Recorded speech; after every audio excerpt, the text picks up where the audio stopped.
Tonight, our special coverage on Israel's war as the Israeli Prime Minister asserts his influence over US public opinion in a closed door meeting. Assalamu alaikum and good evening.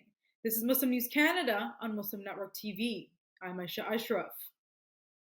Today is the 53rd day since Israel started its war on Palestine.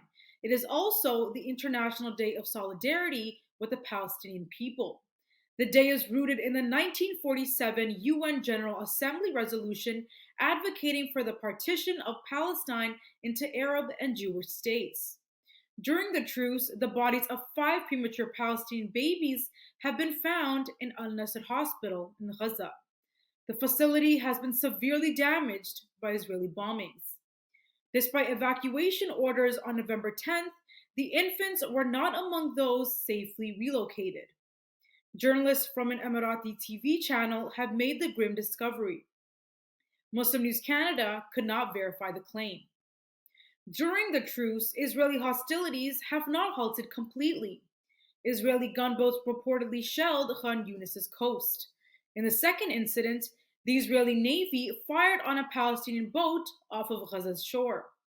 Israeli forces also entered Jenin in the occupied West Bank.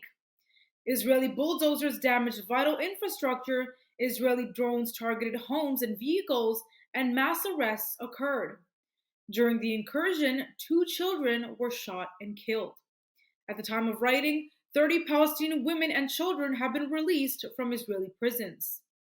U.S. Secretary of State Antony Blinken has expressed support for extending the truce during his visit to Israel. The United Nations is emphasizing the need for a progress towards a two-state solution with Jerusalem as a capital for both states. Gaza City Mayor Yahya al-Sarraj says Israeli attacks have had a devastating impact on Gaza.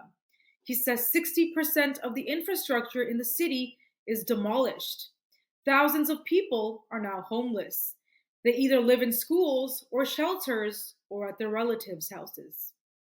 Jordan's King Abdullah II says Jordan is against any attempts to separate the West Bank from the Gaza Strip. His comments come while he addressed yesterday the head of the Committee on the Exercise of the Inalienable Rights of the Palestinian People. He said both the West Bank and Gaza are seen as an extension of the Palestinian state. On the eve of International Day of Solidarity with the Palestinian people, he said Israel's aggressions in Palestine defy international humanitarian law.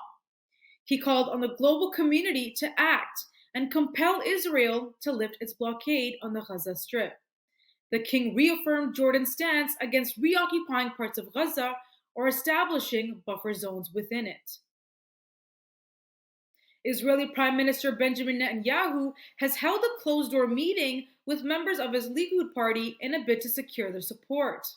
Reports show that during the session, Netanyahu outlined his plan to thwart the two-state solution, defy U.S. policy, and leverage his relationship with President Biden. During the meeting, Netanyahu said the United States had explicitly opposed his decision to proceed with the ground invasion and the encirclement of Al-Shifa Hospital. He said, despite this, Israel pursued both actions. Netanyahu said he has a 4-decade-long acquaintance with President Biden. He said he can effectively navigate U.S. administration and public opinion. His revelations of his unique influence over U.S. policy have caused a controversy, both within and beyond the Likud party. Israel and Hamas ceasefire is bringing temporary relief to the people in the Gaza Strip. The United States, alongside other international actors, are urging both parties for a longer pause to secure the release of all remaining hostages. However, there are differing viewpoints within Israel on its next course of action. While a significant majority supports the goal of toppling Hamas and freeing the hostages, there is a divide in priorities. Some Israelis are demanding the immediate return of the remaining hostages, fearing resumed fighting may risk their safety. Israeli Prime Minister Benjamin Netanyahu has affirmed that the pause is temporary. He says the ultimate objective is the elimination of Hamas and preventing Gaza's return to its previous state. Israel is also planning to expand its ground campaign into southern Gaza. The potential move has been criticized by the US government. Despite the momentary calm, both Israelis and Palestinians remain uncertain about the future. Many Palestinians are fearing a resumption of bombing and hostilities. Israeli officials have revealed to Elon Musk, the founder of Starlink, that the operation of a satellite based communication system in Gaza requires approval from the Israeli Communications Ministry. The news comes as Musk is on a visit to Israel.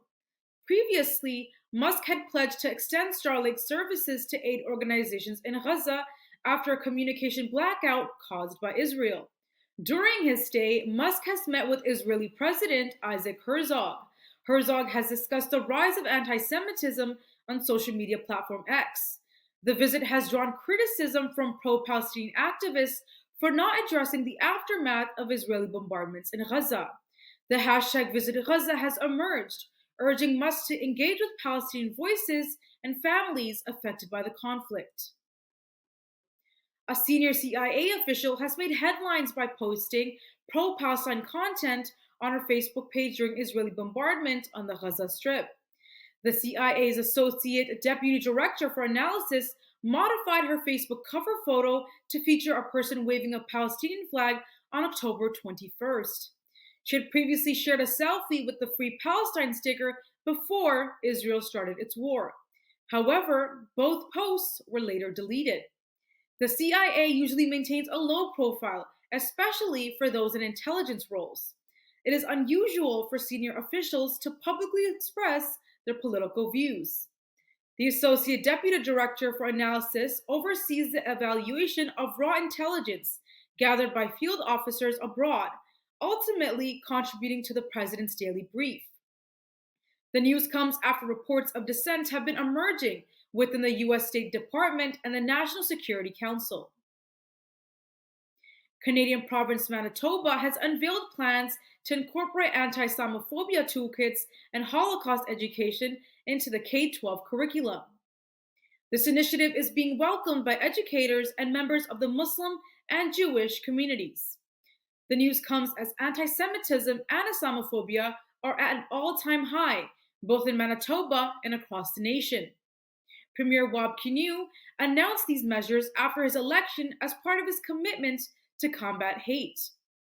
Manitoba now joins other provinces like British Columbia, Ontario, and Saskatchewan in mandating Holocaust education. The anti-Islamophobia toolkits, titled Embracing Diversity in Manitoba Education K-12, will include lesson plans, resources, and workshops for educators and students. Yves Soteriadou, a member of the Manitoba Islamic Association's Anti-Islamophobia Committee, has helped design the education toolkits.